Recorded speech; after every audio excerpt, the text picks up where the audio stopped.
எடுங்க. கணவனார விட மாட்டேன்னு ஒரு தீர்மானம் எடுங்க. அந்த பிள்ளைய விட மாட்டேன்னு ஒரு தீர்மானம் எடுங்க.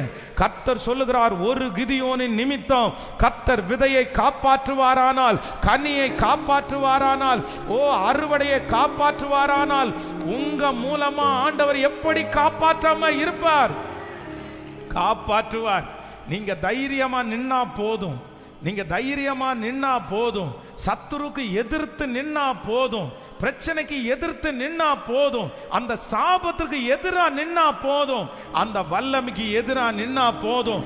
அப்படி அந்த வல்லமைக்கு எதிராய் நிற்கிற ஒரு கிதியோனை கர்த்தர் இந்த இடத்துல தேடி வந்திருக்கிறார். இந்த உபவாச ஜெபத்துல தேடி வந்திருக்கிறார். அத்தனை பேரும் அவனை பார்த்து உன்னால நிக்க முடியாதுன்னு பயப்படுத்தினாலும், நீ எப்படி நிப்பேன்னு கேட்டாலும், ஆவியானவர் மட்டும் வந்து அவனை பார்த்து சொல்லுறாரு, நீ வெளி தோற்றத்துக்கு பலவீனமானவன் தான், ஆனா நீ பராக்கிரமசாலி. நீங்க பராக்கிரமசாலி. லப்தன மௌரஹதரம. சுத்தி இருக்கிற நிறைய பேருடைய பார்வைக்கு நீங்க பலவீனமானவர்களாய் தெரிந்தாலும், பரலோக தகப்பனுக்கு முன்பாக நீங்க ஒரு யுத்த வீரன். நீங்க ஒரு யுத்த வீராங்கனை. கர்த்தர் உங்களை யுத்த வீரனாய் பார்க்கிறார், வீராங்கனைகளாய் பார்க்கிறார், பராக்கிரமசாலியாய் பார்க்கிறார். ஹல்லேலூயா. சத்துரு ஆயுதம் வச்சிருக்கிறவனை